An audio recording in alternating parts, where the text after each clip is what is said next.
నాశనంపై విజయముంది, భయపడవద్దు.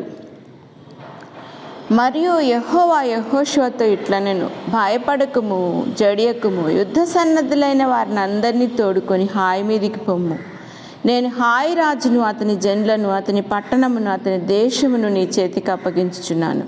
యెహోషువ 8:1. భయపడవద్దు, జడియవద్దు అని వెంటనే చెప్తున్నారంటే సమస్య తీవ్రత అంత ప్రమాదకరమైనదని, అయినా నేను విజయం ఇస్తానని దేవుని యొక్క భరోసా. అయితే హాయి అనే చిన్న పట్టణమునకు నాశనపురము అని అర్థం. అది చిన్నదైనా పెద్ద నాశనం చేయగలదు. దానిని జయించడానికి, దాని ద్వారా మనం పొందే అవమానమును తొలగించడానికి దేవునిపై ఆధారపడక తప్పదు. ఏముందులే, కొంచెం విషయమే కదా అని మింగం కదా.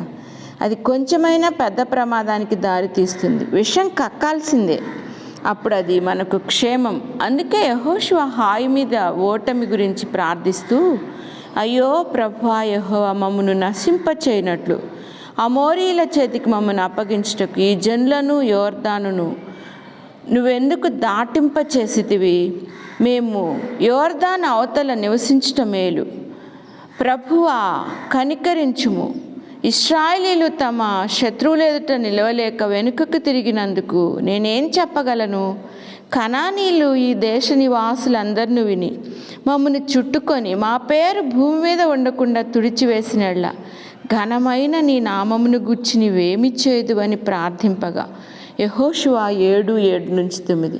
ఇది ప్రార్థనలాగా కంటే దేవుని శక్తిని ప్రశ్నించినట్టుగా ఉంది. అందుకు ప్రభు, నన్నేం ప్రశ్నిస్తావు కానీ ప్రార్థన మాని పాపం పారద్రోలని జవాబిచ్చాడు.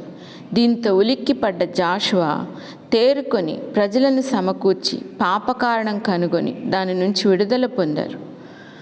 మనలను నశింపచేసేది ఏదైనా దానిపై మనం విజయం పొందాలంటే నాశనంకు కారణమైన మూలం కనుగొనాలి.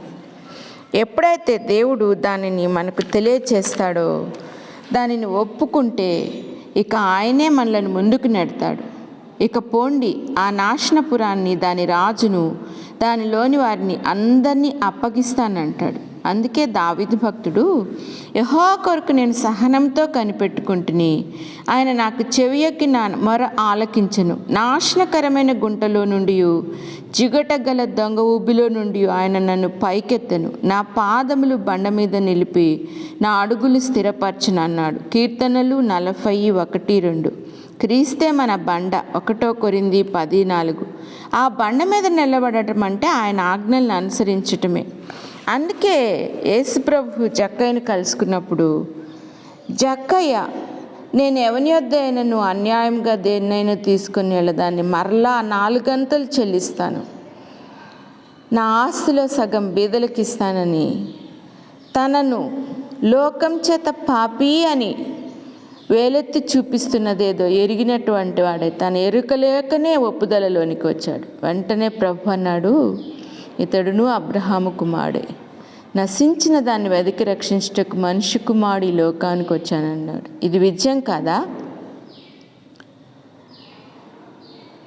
ఆయనను నమ్ముకొను, నిన్ను నశింపచేసే దాని నుండి దూరం కమ్ము. విజయం నీదే, భయపడవద్దు.